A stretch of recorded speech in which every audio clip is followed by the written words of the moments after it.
Und ohne Demokratie ist die Kunst nicht frei. Wenn wir nicht auf die Straße gehen, gegen Rassismus, für Gerechtigkeit, für Feminismus, für Sichtbarkeit, für unsere verdammten Menschenrechte. Wenn wir nicht mit unseren Geschichten und Überzeugungen die Bühne einnehmen, dann wird uns niemand hören. Deswegen be proud, be loud.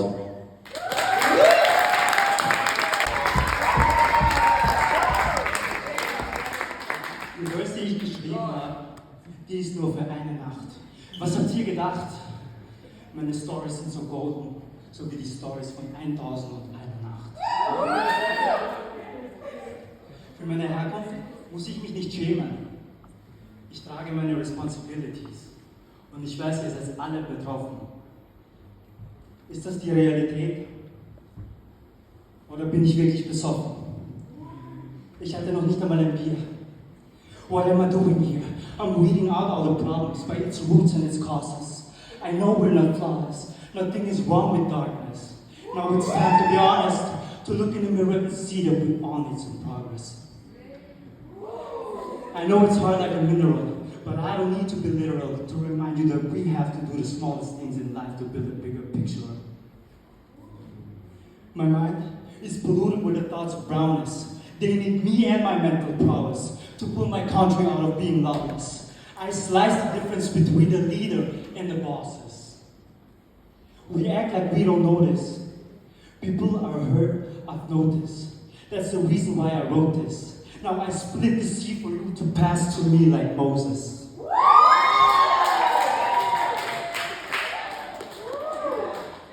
Vitality means to be heard. We need actions, not some new words. I know it stings, but this is a true verse. Hard to confront ourselves in the mirror when we know the truth hurts.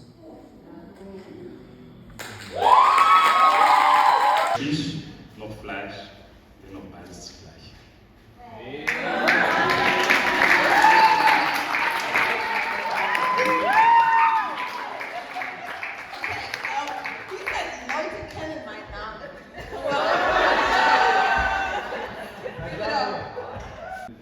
Von Sprachen, die nicht gesprochen wird. Und ich rede über Sprachen. Natürlich von Sprachen, von Languages, von Idiomas, von ich rede von quelque chose que certain people only understand, because die Dominanzgesellschaft spricht diese Sprachen nicht. Ich habe jetzt ziemlich viele Dominanzgesellschaftssprachen gesprochen tatsächlich, aber das ist auch ein Problem darin. Aber ich spreche auch von Sprachen, die nicht gesprochen werden im Sinne von Sexualität, im Sinne von Disability, im Sinne von Nicht-Sichtbarkeit, im Sinne von Nicht-Inklusion, im Sinne von Tanz, im Sinne von Freiheit, im Sinne von Geschichten, die nicht immer erzählt werden auf diesen Bühnen, Geschichten, die viel mehr Platz brauchen. Und ich rede vom sich nicht trauen. Ich rede von Geschichten, die nicht auserzählte Geschichten sind. Ich rede von Geschichten, die keinen fertigen Anfang oder Ende haben. Und ich rede von Geschichten, die vielleicht gar nicht so viel Sprache brauchen, um erzählt zu werden. Also die Bühne der Zukunft, glaube ich, darf eine Bühne sein, die viele Sprachen spricht. Und Sprachen ist hier ein Wort für die verschiedensten Ebenen vom menschlichen Erleben.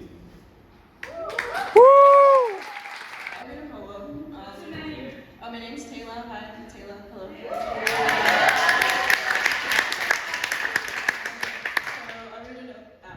I'll read a poem called Get a Nose Ring. That's the name of the poem. So, in the beginning of my 20s, I started going into more explicitly queer spaces. I wanted to be comfortable in my sexuality and be around people I can identify with. But whenever I would go into these spaces, I was always seen as an ally, aka I was registering.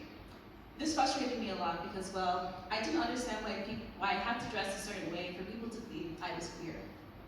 I liked the way I dress. Nice, comfortable, always wearing an ugly crew neck shirt and sweatpants, and jeans if I was feeling adventurous. But that wasn't enough. A friend of mine always suggested that I get a nose ring, specifically a gold hoop in my right nostril, and maybe even throw in a tote bag. Not only would it look good on me, but it would rake in all the baddies. I always told her that was nonsense. There's no way a nose ring would change anything, it's just a piece of jewelry. For years I ignored this advice and thus kept failing at queer dating. Apparently a ringless nose renders one riskless in these streets. In 2020, fed up with the fact that up until this point, the main people that talked to me were cis men, I decided to make the decision to get a nose ring. On February 15, 2020, I got a black stud on my right nostril, took selfies and used it on my dating apps. You wouldn't believe it. Suddenly, I was matching with other women and MPs, and I was shocked. The power of the nose ring rang true. What was it about this nose ring? Did it hold special powers? When I changed to my hoop, it even felt like I leveled up. I was invincible. However, I quickly realized that the nose ring aesthetic was only limited to the US. When I moved to Austria in 2020, my nose ring wasn't enough. In fact, I realized my blackness didn't fit into the queer aesthetic here. Here in Vienna, I've been denied my queerness constantly, despite clearly being in queer spaces, having queer friends, and identifying myself as such. In many white queer spaces, I am read as solely a guest. And I have been nicknamed African Baby and Whoopi Goldberg, which white bar owners started giving these queer races as nicknames because they thought it was part of queer culture, and that I couldn't possibly understand, because I guess I'm not queer. I started asking around to my other friends of color what I had to do here in order to be read as queer. Tattoo a rainbow on my forehead?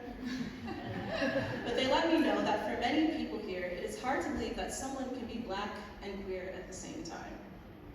Just like in America, where it was hard to believe that I can be queer and not have a nose ring. So I just wanted to make a public service announcement. Despite someone's aesthetic, they can in fact be queer, nose ring or not. And for the case here, white or not. However, I'll keep mine in because I feel cute.